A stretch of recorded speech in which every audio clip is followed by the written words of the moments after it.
In today's video, I'm going to test some new EBL lithium AA batteries and compare them to the traditional nickel metal hydride batteries. Now, if you watch this channel, you know I love rechargeable batteries. I buy them once and use them over and over and over. And they work great for the most part, but they do have some downsides. And so what I do mostly is flashlights in my primary application. I also put them in remotes and whatnot. Remotes last forever, so it's not really a concern. But flashlights are high current devices, and here I'm testing a brand new Amazon Basics nickel metal hydride, and I've got my watch set up in my camera, and I'm recording that, and then I'm going to be comparing how long they can run compared to the new lithium batteries. Now, why flashlights and why this test apparatus? What I'm trying to do is I'm trying to answer the question of how do they perform for everyday use, and then can they handle the battery series problem that's always occurs in flashlights. So basically when they're in series, that means you're going to have two like this, hard with holding the camera. And so basically you're going to have 3 volts here across the positive and negative. And then what happens is this. As the flashlight drains the battery, these two are probably not perfectly matched. You know, maybe this one has a higher capacity than that one. Let's assume that this is the low capacity battery. What will happen is this. The flashlight will draw the current and draw and draw and draw, and then when this one goes to 0, well, then this one is still going and you still see a light, but what's happening is the weaker one gets drained and drained and drained, and then it finally collapses. And so in my test, I've already had to go out to my solar charger to wake up the one that was taken to 0, and that's the problem, is that there's no battery maintenance system or anything like that to prevent the weaker battery from getting damaged. Now, what is so unique about the lithium batteries? Well, it's very simple. The lithium is a higher voltage. Nickel metal hydride is about 1.035 typically, and then there's a discharge curve. But lithium is much higher. Lithium is like 3.4. So what they do to make it work in this AA configuration, which is expecting a 1.5, is that they put a little buck converter. And a buck converter reduces the voltage down, and then they take it to exactly 1.5 or thereabouts. We're going to find out. And then they can mimic the traditional 1.5 volt battery that we're used to. Well, what I'm hoping in this test is that that chip can shut that off when it goes below some sort of threshold. I don't know. We're going to find out. And so this is my last nickel metal hydride test to go, and then we're going to plug in the new ones and get them charged up, and we're going to run the same test and see how long they last and take a look at those voltages. So I wanted to get a baseline, and I just grabbed 2 used Amazon Basics batteries, and they performed quite poorly. I only got 50 minutes out of the batteries. And the next thing I did is I grabbed some EBLs, and I got a little bit better performance. And these are used, but I got 105 minutes out of this test. Now the next thing I did was grab some brand new Amazon Basics batteries, and to my surprise, they last 155 minutes, which is really fantastic. Well, my new batteries have just arrived, and I am already testing them. These are EBL AA. They are rated at 3,000 milliamp hour. They are lithium, and it comes with a charger. So here is the charger. It's a USB-C input, which I love. And here are the first 2 that I'm testing. And then the great thing about this charger is that it's universal. It can detect the lithium batteries, the nickel metal hydride, and NiCads. I don't have any NiCads anymore. Not only that, it can do AA and AAA. And so here I am testing these 2 right here. I already put it in my flashlight. It's just for fun. And, oh, here it is, these 2. Well, I don't know where they are.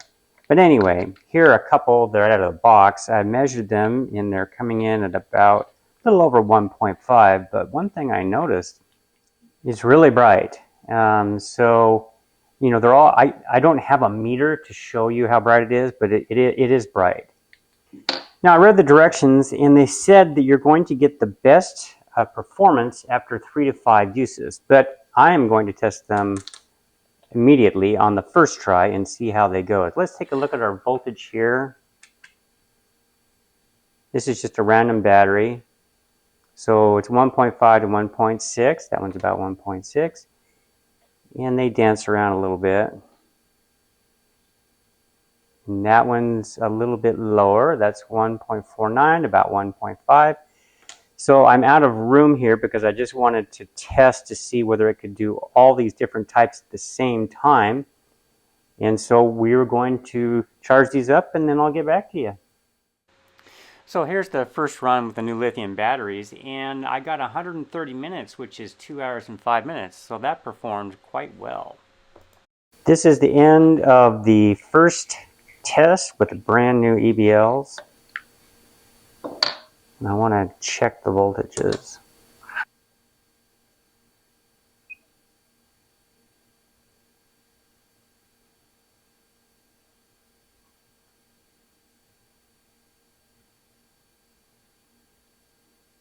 It's showing no volts. And that is showing no volts. Interesting. So what I'm going to do is put these back on the charger and do them again.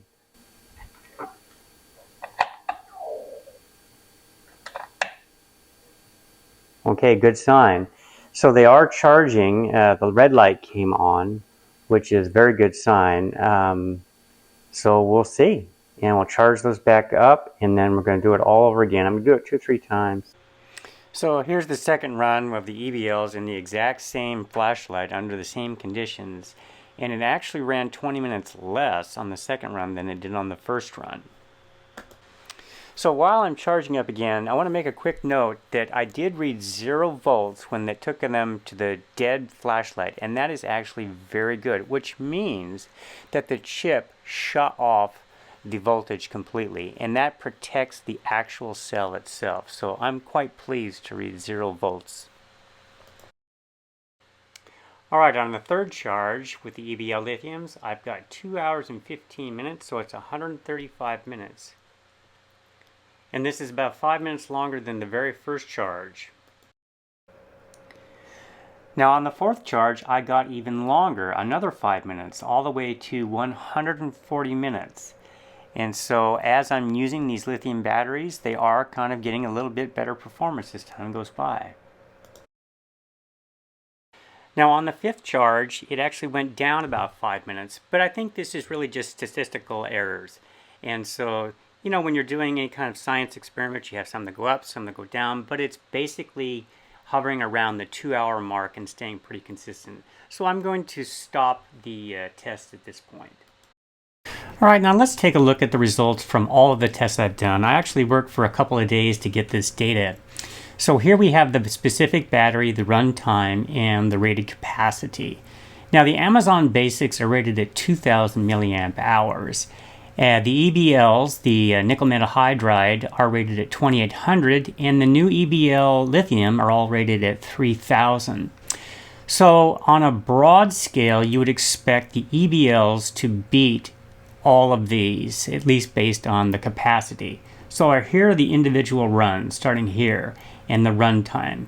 And this is what was really surprising, is that on my tests, one of the Amazon Basics beat all of them that was brand new. And so it has less capacity by a third, but it beat it. And what I was really surprised is that right here, the used set of Amazon Basics just totally bombed. But the data is the data, and I've recorded it and looked at it over time, and these are the results. But if you take a look at just say the averages, and maybe this was just an exceptional run, in general the EBLs perform better, with the exception of this one, than all the rest of them. And so it's interesting. And also another thing I wanted to look at was the manufacturer says that, you know, you should use it 3 to 5 times or whatever for best results. And so the first time was like about 125 or something like that, and the second one got worse, and then it got better twice and then dropped down a bit. And this result is not much different than that result. So that was 130. Oh, it's actually the same. So the fifth run was the same as the first run. But the data is the data, and so we can interpret it and debate it all we want, but I did find it interesting. So I'm not going to test any more of these today because I need to get this video out, but I'm really curious about this Amazon Basics result. So I think what I'll do is I'll do a follow-up video, and I've got a lot of brand new Amazon Basics batteries because I bought like, I don't know, 18 or 20 of them. And then I can mark them and look further into to see that maybe this was an anomaly or this is a trend. I'm not quite sure, but stay tuned for that. So in any event, I hope you found that helpful, and I will put links to the batteries that I bought down below if you'd like to check that out and support this channel. And so I will see you next time.